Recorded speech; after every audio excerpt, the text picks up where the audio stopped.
হাউজে কাউসারের পানি ছাড়া হাসরের মাঠে আর কোনো পানি হবে না।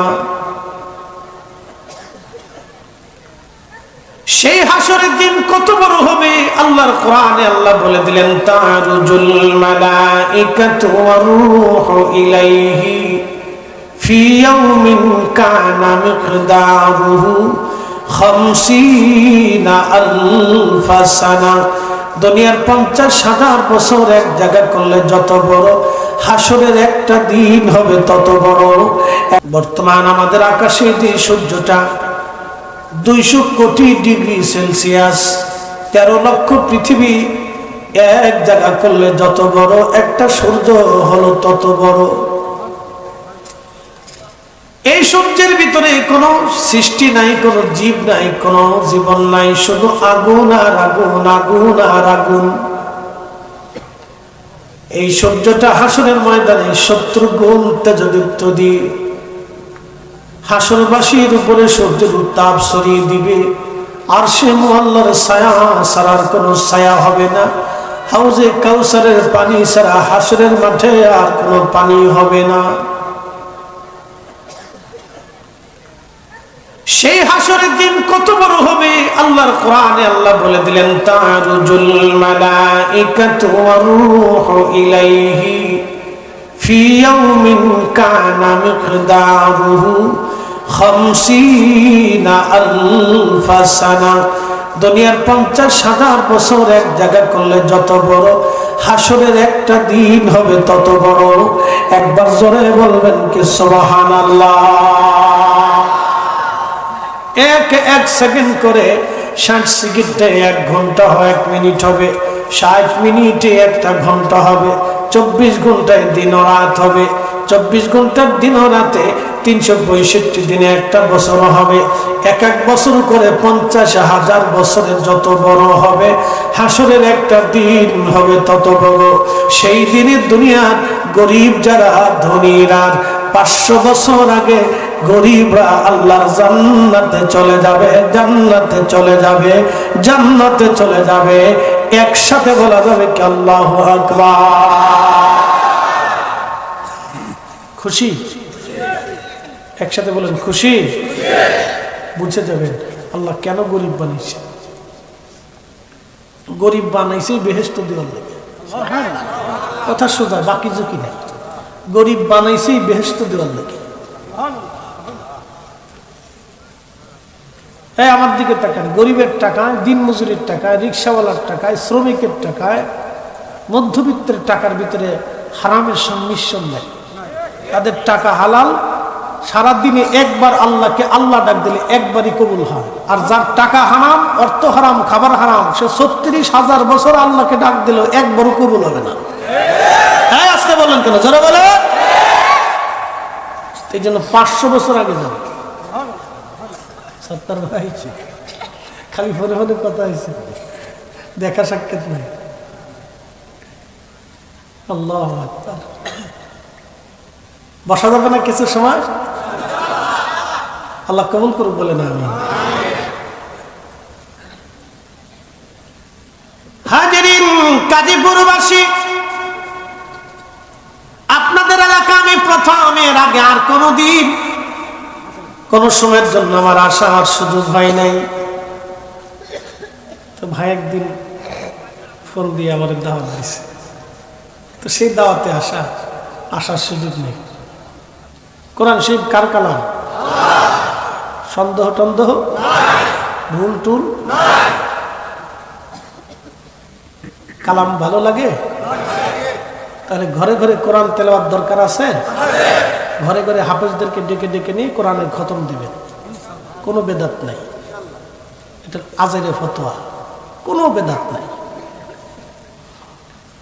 وَإِذَا تُلِيَتْ عَلَيْهِمْ آيَاتُهُ زَادَتْهُمْ إِيمَانًا।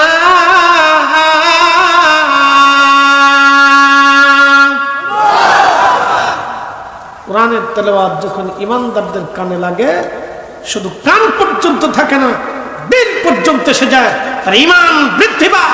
এই জন্য মুসলমানের ঘরে ঘরে পবিত্র কোরআনের তেলাওয়াত হওয়ার প্রয়োজন। কথা বলেন ঠিক না বেঠিক? হযরত ওমর কোরআনের তেলাওয়াত শুনে তার দিল পরিবর্তন হয়েছিল। কি কথা কন না কেন?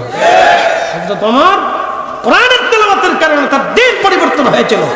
কোরআন তেলাওয়াত হবে, মুসলমানদের ঘরে ঘরে কোরআন তেলাওয়াত প্রয়োজন। কথা বলেন ঠিক কিনা? এই জন্য আল্লাহর কোরআনের মহিমা অনেক দামি। জবানের ভাষা কার? আল্লাহ। প্রিয় উপস্থিতি, খুব মনোযোগ দিয়ে শুনে যাবেন। হাসরের মাঠ বিরাট বড় মাঠ। আহা, দুনিয়ার 50,000 বছর এক জায়গায় করলে যত বড় হবে, হাসরের দিন একটা দিন হবে তত বড়। নবীজি বললেন, উম্মতরে, ওই হাসরের মাঠে 3টা স্থানে বাবা সন্তানকে ভুলে যাবে, সন্তান বাবা মাকে ভুলে যাবে, বন্ধু বন্ধুকে ভুলে যাবে, আপনজন প্রিয়জন প্রিয়জনকে ভুলে যাবে। এ যুবক, তুমি যার প্রতি আসক্তি হয়েছ সেই মেয়েটাও তোমাকে ভুলে যাবে। ও নারী, যেই পুরুষের প্রতি আসক্ত হয়েছ সেই পুরুষ তোমাকে ভুলে যাবে। আহা, জীবনের চরম সত্য কথা আপনাদের সামনে উপস্থাপন করতেছি। আল্লাহ নবীর একটা কথাও মিথ্যা হবে না, আল্লাহ রসুলের একটা কথাও মিথ্যা হবে না। প্রিয় নবীজি বললেন, উম্মত, হাসরের ময়দানে 3 জায়গা মানুষ মানুষকে ভুলে যাবে। বাবা মাকে ভুলবে, বাবা মাকে ভুলবে, সন্তান সন্তান বন্ধু বন্ধুকে ভুলে যাবে, কেউ কারো কথা মনে থাকবে না। প্রথম নাম্বার হচ্ছে মিজানের পাল্লায় গুনাহে এবং নেকি যখন ওজন শুরু হয়ে যাবে, তখন মিজানের পাল্লার দিকে তাকায় আর সবাই নিজের চিন্তায় বড় পেরেশান হয়ে যাবে, নিজের চিন্তায় বড় পেরেশান হয়ে যাবে। ওই দিন কেউ কারো কথা মনে থাকবে না। নবীজি বলেন, উম্মত, সেদিন আমি তোমাকে ভুলবো না। আমি মিজানের পাল্লার পাশে আমার উম্মতের জন্য দাঁড়ায় থাকবো। একবার জোরে বলা যাবে কি মারহাবা? শ্রেষ্ঠ নবী দিলাবরে তরিয়ে নিতে রজাহাসরে পথ না ভুলি, তাই তো দিলে পাক কোরআনের বাণী। খুদা তোমার মেঘের বাণী। বলেন, সুন্দর ফুল সুন্দর ফল মিঠা নদীর পানি, খুদা তোমার মেঘের বাণী। খুদা তোমার মেঘের বাণী। লা ইলাহা জোরে লা ইলাহা হক লা ইলাহা লা ইলাহা হাসবি রাব্বি জাল্লাল্লাহ মা ফি কলবি গায়রুল্লাহ। নূর মুহাম্মদ সাল্লাল্লাহ, বলি নূর মুহাম্মদ বলি লা ইলাহা ইল্লাল্লাহ লা ইলাহা লা ইলাহা ইল্লাল্লাহ মুহাম্মাদুর রাসূলুল্লাহ সাল্লাল্লাহু আলাইহি ওয়াসাল্লাম। এটা সব বুঝতে কি কোনো কষ্ট হচ্ছে আপনাদের? আল্লাহ আমাদেরকে একটু বসে থাকার তৌফিক দিক বলে না। আমি প্রিয় ভাই আমার, এখানে 100 বছর বয়সী কেউ আছে? 100 বছর, 100 বছর। তার অর্থ কি বলেন তো? 100 বছর আগে যারা ছিল সবাই মাটির নিচে চলে গেছে, সবার কবর মাটির নিচে হয়ে গেছে। বাকি 100 বছর পরে কি আমরা থাকবো? আমরা কোথায় যাব? ওই কবরে। তো সবার ঠিকানা কিন্তু একটাই, একই জায়গা, মাটি, কবর। আর এই ক্যামেরাম্যান রে, বিরাট ক্যামেরাম্যান। আমরা সবাই কবরের নিচে, কথা ঠিক কিনা? আমরা সবাই কবরের নিচে। প্রিয় উপস্থিতি, হাজিরিন, আমি কোরআন শরীফ থেকে সূরা বুরুজ থেকে একটা সূরা বুরুজের কয়েকটা আয়াত আমি তেলাওয়াত করেছি।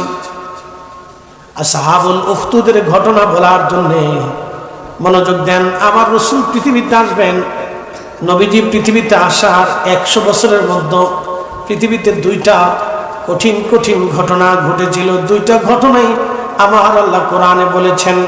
একটা ঘটনা 50 বছর আগে, সেটা আসহাবুল ফিলের ঘটনা, হস্তি বাহিনী। তারও 20 বছর আগে ইয়ামান দেশে একটা ঘটনা ঘটেছিল, সেই ঘটনার নাম হলো আসহাবুল উখদুদ। আসহাবুল উখদুদের ঘটনা। প্রিয় নবী পৃথিবীতে আসা 50 বছর আগে পৃথিবীতে একটা ঘটনা ঘটলো, সেটা আসহাবুল ফিল, হস্তি বাহিনীর ঘটনা। নবীজি বললেন, আল্লাহ কোরআনে বলেন, আলাম তারা কাইফা ফাআলা রাব্বুকা বিআসহাবিল ফিল। নবী গো, আপনি কি লক্ষ্য করেন নাই আসহাবুল ফিলদের সঙ্গে আমি কেমন আচরণ করেছিলাম?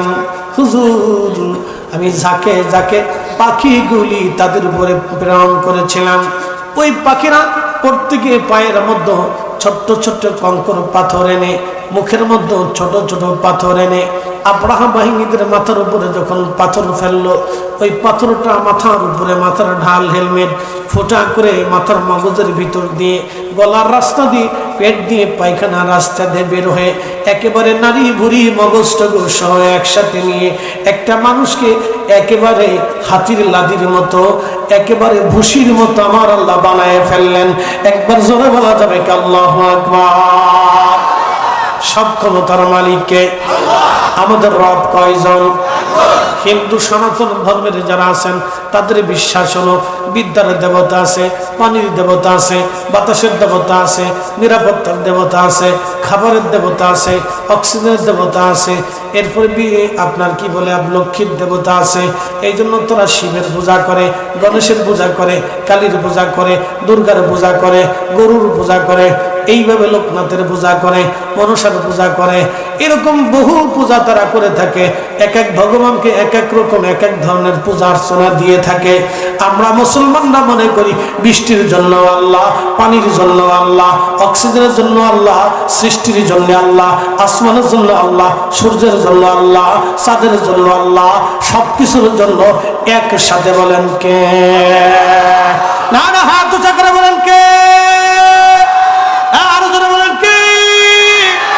বলেন আশহাদু আল্লাহ ইলাহা ইল্লাল্লাহু ওয়াহদাহু লা শারীকা লাহু ওয়া আশহাদু আন্না মুহাম্মাদান আবদুহু ওয়া রাসূলুহু। একবার জোরে বলেন মারহাবা। কখনো তোমাকে যদি ভুলি, হেদায়েতের আলো জেনে নিয় কাছে তুলি, ঠাই দিও প্রিয়তম, ওগো ঠাই দিও প্রিয়তম, ওগো মহিয়ান।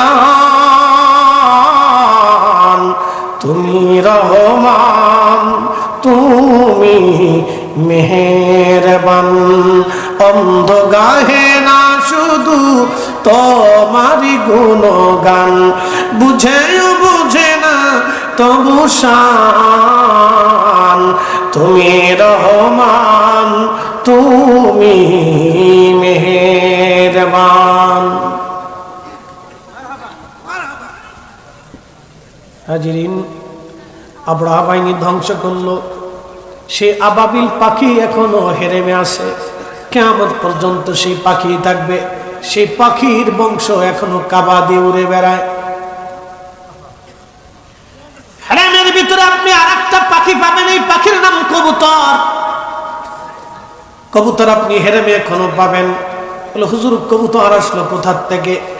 হারামাইন শরীফাইনের খাদেম যারা আছে তারা কবুতরকে খাওয়াবে, হাজি যারা আছে তারা কবুতরকে খাওয়াবে, এবং কি সৌদির বাদশাহ পর্যন্ত কবুতর খাওয়াবে। একটা কবুতরও হেরেম থেকে তাড়াবে না। ওরা বাথরুম করে, পায়খানা করে, ক্লিনাররা পরিষ্কার করবে, কিন্তু একটা কবুতরও তারা তাড়াবে না। কারণটা বলে দিয়েছে ইমাম ইবনে কাসির আল-বাদায়ের মধ্যে লেখেন, প্রিয় নবীজি হিজরত করার জন্য রাতের আধারে আবু বকরকে নিয়ে রওনা হয়ে গেলেন। জাবালে সৌরের পাশে একটা পাহাড় আছে, জাবালে সাবির। জাবালে সাবিরে নবীজি আগে প্রথম উঠলেন। জাবালে সাবির সালাম দিয়ে বলল, ইয়া রাসূলুল্লাহ, আপনি আমার উপরে উঠছেন, আমার মধ্যে কোনো গুহা নাই। হুজুর, দিনের ভাগে যদি কাফেররা আক্রমণ করে, আপনাকে কষ্ট দেয়, আমি জাবালে সাবির আল্লাহর দরবারে কি জবাব দিব? শুনে রাখেন, জাহান্নামের লাকড়ি হবে মানুষ আর পাথর, মানুষ আর পাথর, মানুষ আর পাথর হবে জাহান্নামের খড়ি। জাহান্নামের খড়ি, আগুন জ্বালানোর জন্য খড়ি লাগে, লাকড়ি লাগে, গ্যাস লাগে, তেল লাগে। আগুন জ্বালানোর জন্য লাকড়ি লাগে, খড়ি লাগে, ইন্ধন লাগে। জাহান্নামের ইন্ধন হবে মানুষ আর পাথর, মানুষ আর পাথর। এই কথা শোনার পর থেকে পাথর কান্না শুরু করলো। পাহাড় থেকে পানির ঝর্ণাগুলি বেয়ে আসে। এটা বাবা, এটা বাবা শখের পানি না, এটা পাহাড় কাঁদে, পাথর কাঁদে। পাথরের কান্না বেয়ে বেয়ে পড়ার কারণে পাহাড় থেকে ঝর্ণার সৃষ্টি হয়ে যায়। ওই পাথরের সবসময় কাঁদতে থাকে, ইয়া রাব্বি, আমার জাহান্নামের ইন্ধন বানাইও না, জাহান্নামের খড়ি বানাইও না, জাহান্নামের ইন্ধন বানাইও না, জাহান্নামের খড়ি বানাইও না। কিন্তু একমাত্র মানুষ আল্লাহর ভয়ে কাঁদে না, একমাত্র মানুষ আল্লাহর দরবারে হাত তুলে মোনাজাত করে কাঁদে না, একমাত্র মানুষ চোখের পানি ফেলে দেয় না। আল্লাহর নবী বললেন, কোন বান্দা যদি আল্লাহর দরবারে হাতটা তুলে চোখের পানি ফেলে দেয়, সুনান ইবনে মাজার ভিতরে আসে, চোখের কোনা বেয়ে মাছির মাথার পরিমাণ পানি ঝরে পড়ার সঙ্গে সঙ্গে বান্দার জীবনের রাশি রাশি গুনাহকে আমার আল্লাহর সাথে সাথে পানির কারণে মিটাইয়া দেয়।